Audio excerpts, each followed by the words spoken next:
உனக்கு நான் டெக்ஸ்ட் பண்ணது, கண்ணத்துல நீ கிஸ் பண்ணது, கடைசியா உன்ன நான் மிஸ் பண்றது எதுவும் இங்க தற்செயல் இல்ல.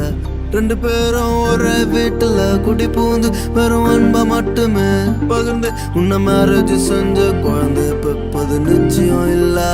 ஏன்னா நான் உன் கூட கம்மிட் ஆகவும் இல்ல, உன்னை கன்ஃபார்ம் பண்ணவும் இல்ல. ஆனா உன்னை பாக்குற நேரம்